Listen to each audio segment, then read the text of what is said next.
ദൈവത്തിന് സ്തോത്രം. ഇന്നത്തെ വിഷയം ബൈബിളിനെതിരെയുള്ള നിരീശ്വരവാദികളുടെ ചില വാദങ്ങളാണ്. ഏകദേശം ഒരു വർഷത്തിനു മുമ്പ് എസൻസ് ഗ്ലോബൽ വക്താവായ ടോമി സെബാസ്റ്റ്യനും പാസ്റ്ററായ അനിൽ കൊടിത്തോട്ടവും തമ്മിൽ നടന്ന ഒരു സംവാദത്തിലെ പ്രധാന ചർച്ചാ വിഷയങ്ങളെക്കുറിച്ചാണ് ഇവിടെ പ്രതിപാദിക്കുന്നത്. അതിൽ നിരീശ്വരവാദിയുടെ 9 പ്രധാന ചോദ്യങ്ങളും അതിനുള്ള മറുപടിയുമാണ് താഴെ കൊടുത്തിരിക്കുന്നത്. ഈ ചർച്ചയുടെ വീഡിയോ കാണുവാൻ താഴെ കൊടുത്തിരിക്കുന്ന ലിങ്കിൽ ക്ലിക്ക് ചെയ്യുക. ഇതിൽ Q എന്ന് പറയുന്നത് ക്വസ്റ്റ്യനും A എന്ന് പറയുന്നത് ആൻസറുമാണ്. അതിൽ 9 ക്വസ്റ്റ്യനും ഉണ്ട്, 9 ആൻസറും ഉണ്ട്. ക്വസ്റ്റ്യൻ 1, ഭൂമി ചതുരാകൃതിയിലാണ് എന്ന് ബൈബിൾ എഴുതിയിട്ടുണ്ട് എന്നാണ് ടോമിയുടെ ഒരു അവകാശവാദം. എല്ലാ ആൻസർ വായിക്കാം. വെളിപ്പാട് 7:1 ഭൂമിയുടെ 4 കോണിൽ ദൂതന്മാർ നിൽക്കുന്നു കണ്ടു എന്ന് പറയുന്നതിൽ നിന്നും ഭൂമി ചതുരാകൃതിയിലാണ് എന്നാണ് ചോദ്യകർത്താവ് പറയുന്നത്. ഇത് തെറ്റാണ്. ഈ വചനത്തിൽ ഈ ഭൂമിയുടെ 4 കോണുകൾ ഒരു ചതുരത്തിൻ്റെ കോണുകളാണെന്ന് എഴുതിയിട്ടില്ല. ഗോളാകൃതിയിലുള്ള ഭൂമിയുടെ കരപ്രദേശത്തിന് 4 കോണുകൾ കണ്ടുപിടിക്കാൻ യാതൊരു പ്രയാസവുമില്ല.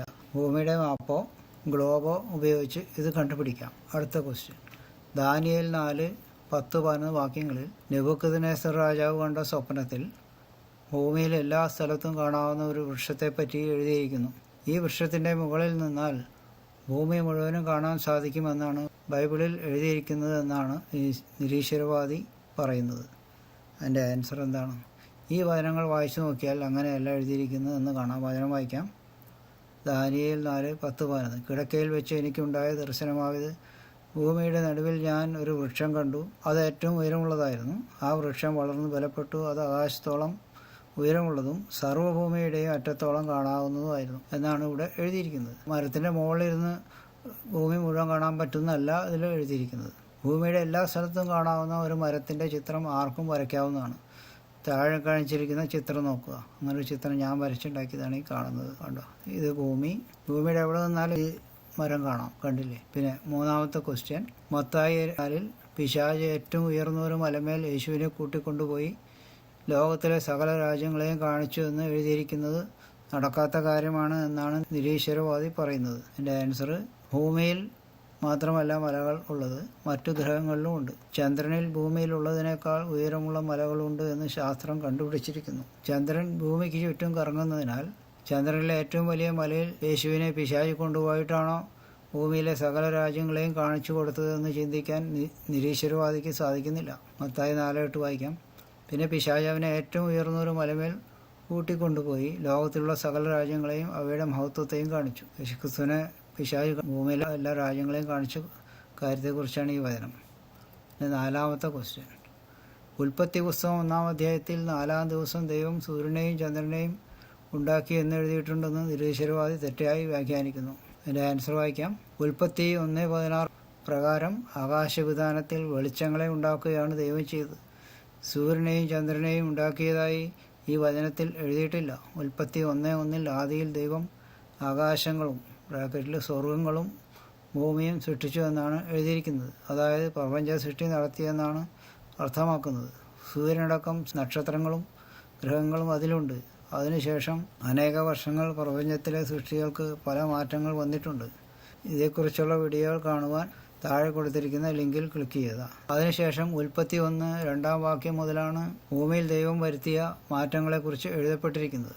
4-ാം ദിവസത്തിൽ ദൈവം വെളിച്ചമില്ലാതിരുന്ന സൂര്യനെ പ്രകാശിപ്പിക്കുകയും ചന്ദ്രൻ സൂര്യനാൽ പ്രകാശിക്കാൻ ഇടയാക്കുകയും ചെയ്യുകയാണ് ചെയ്തത്. ഈ വചനം ഒന്ന് വായിക്കാം. ഉൽപ്പത്തി 1:1 ആദിയിൽ ദൈവം ആകാശവും ഭൂമിയും സൃഷ്ടിച്ചു.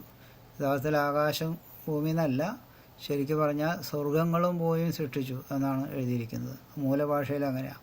പിന്നെ ഉൽപ്പത്തി 1:16 വായിക്കാം. പകൽ വാഴേണ്ടതിന് വലിപ്പമേറിയ വെളിച്ചവും രാത്രി വാഴേണ്ടതിന് വലിപ്പം കുറഞ്ഞ വെളിച്ചവുമായി 2 വലിയ വെളിച്ചങ്ങളെ ദൈവം ഉണ്ടാക്കി. അതായത് വെളിച്ചങ്ങളെ ഉണ്ടാക്കുക ചെയ്തത്, സൂര്യനെ ചന്ദ്രനെ ഉണ്ടാക്കിയെന്ന് ഇവിടെ പറഞ്ഞിട്ടില്ല. പിന്നെ 5ാമത്തെ ക്വസ്റ്റ്യൻ, ബിഗ് ബാങ് തിയറി പ്രകാരം താഴെ കാണിച്ചിരിക്കുന്ന പോലെ വലിയ ചൂടുള്ള ഒരു ചെറിയ ഗോളം പൊട്ടിത്തെറിച്ച് ഉണ്ടായതാണ് പ്രപഞ്ചം എന്നാണ് പറഞ്ഞിരിക്കുന്നത്. എന്നാൽ ഈ ചെറിയ ഗോളം എവിടെ നിന്നും ഉണ്ടായി എന്നുള്ളതിന് സയൻസിന് ഉത്തരമില്ല. ഇതിൻ്റെ ബിഗ് ബാങ് തിയറിയെക്കുറിച്ചുള്ള ഒരു ഇതാണ് ഇപ്പോൾ താഴെ കാണിച്ചിരിക്കുന്നത്. The big bang was the moment 13.8 billion years ago when the universe began as a tiny dense fireball that exploded. Most astronomers use the Big Bang theory to explain how the universe began. But what caused the explosion in the first place is still a mystery. അപ്പോൾ തന്നെ അവിടെ clear അല്ല എന്ന് പറയുന്നത്. ഇനി material ഉണ്ടായതിനെ കുറിച്ച് ഇതിൻ്റെ പറയുന്നുമില്ല. പിന്നെ ക്വസ്റ്റ്യൻ 6, 6000 വർഷങ്ങൾക്ക് മുമ്പാണ് ഭൂമിയെ ദൈവം ഉണ്ടാക്കിയതെന്ന് ബൈബിളിൽ പറഞ്ഞിട്ടുണ്ട് എന്നാണ് നിരീശ്വരവാദി പറയുന്നത്. ആൻസർ: ഈ നിരീക്ഷണം ശരിയല്ല എന്ന് ബൈബിൾ വായിച്ചാൽ മനസ്സിലാക്കാം. യഥാർത്ഥത്തിൽ 6000 വർഷങ്ങൾക്ക് മുമ്പാണ് ദൈവം ഭൂമിയെ സൃഷ്ടിച്ചതെന്ന് ബൈബിൾ എഴുതിയിട്ടില്ല. എന്നാൽ ഭൂമിയിൽ മനുഷ്യനെ സൃഷ്ടിച്ചത് ഏകദേശം 6400 വർഷങ്ങൾക്ക് മുമ്പാണ്. 6000 വർഷം മുമ്പല്ല. കൂടുതൽ പഠനത്തിനായി എൻ്റെ ഫയൽ നമ്പർ 51 അല്ലെങ്കിൽ വീഡിയോ നമ്പർ 70 കാണുക. ഭൂമിയെ തൂണിന്മേൽ നിർത്തിയിരിക്കുന്നു എന്ന് ബൈബിളിൽ പറഞ്ഞിരിക്കുന്നു എന്ന വാദം ആണ് അടുത്ത ക്വസ്റ്റ്യൻ. അതിനെപ്പറ്റി ആൻസർ വായിക്കാം. ഭൂമിക്ക് പുറത്തു നിന്നും തൂണുകൾ കൊടുത്ത് ഭൂമിയെ ഉറപ്പിച്ചു നിർത്തിയിരിക്കുന്നു എന്നാണ് നിരീശ്വരവാദി ധരിച്ചു വച്ചിരിക്കുന്നത്. ഭൂമി ഒരു കോഴിമുട്ട പോലെ ഉൾഭാഗം ദ്രാവക രൂപത്തിലായതിനാലും മനുഷ്യർ ജീവിക്കുന്ന ഖര ആവരണം ഖരം കുറഞ്ഞതായതിനാലും ഇളകാതെ നിൽക്കണമെങ്കിൽ ഉള്ളിൽ തൂണുകൾ ആവശ്യമാണ്. ഇതാണ് ടെക്ടോണിക് പ്ലേറ്റുകൾ. ഇവകൾക്ക് ഇളക്കം തട്ടുമ്പോഴാണ് ഭൂമി ഉൽക്കം ഉണ്ടാകുന്നത്. ഭൂമിയെ സദാകാലം ഇളകാതെ നിൽക്കാൻ തന്നെയാണ് ദൈവം സൃഷ്ടിച്ചത്.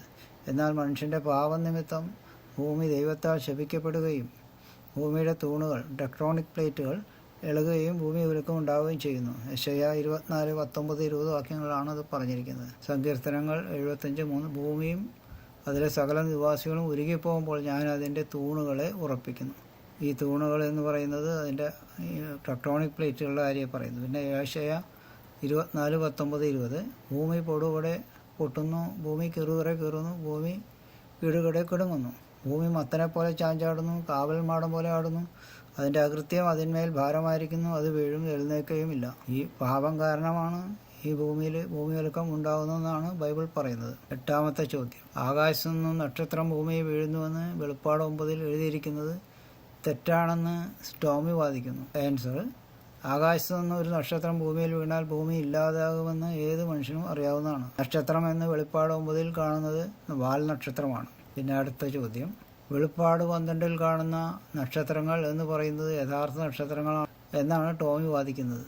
അതിൻ്റെ ആൻസർ: ശുദ്ധ വെളിവുകളാണ് ടോമി പറയുന്നത്. ഈ വക കാര്യങ്ങൾ മനസ്സിലാകണമെങ്കിൽ ദൈവകൃപ ആവശ്യമാണ്. ലൂക്ക 24:45 അത് പറഞ്ഞിരിക്കുന്നത്. ടോമിക്ക് അതില്ല, അതിനാൽ ഒരിക്കലും മനസ്സിലാവുകയുമില്ല. ലൂക്ക 24:45 തിരുവെഴുത്തുകളെ തിരിച്ചറിയേണ്ടതിന് അവരുടെ ബുദ്ധിയെ തുറന്നു. യേശുക്രിസ്തു ശിഷ്യന്മാരുടെ ബുദ്ധി തുറന്നിട്ടാണ് ശിഷ്യന്മാർക്ക് തിരുവചനം മനസ്സിലായതെന്നാണ് പറയുന്നത്. ഈ ടോമിയോ നിരീശ്വരവാദികളൊന്നും യേശുക്രിസ്തുവിൻ്റെ ശിഷ്യന്മാരാണോ? അവർക്ക് അങ്ങനെ ആകാൻ പറ്റില്ല. അവർക്ക് യഥാർത്ഥത്തിൽ തിരുവചനത്തിൻ്റെ അർത്ഥം മനസ്സിലാകില്ല എന്നാണ് ദൈവത്തിൻ്റെ വചനം പറയുന്നത്. ഇത്രയും പറഞ്ഞ് നിർത്തുകയാണ്.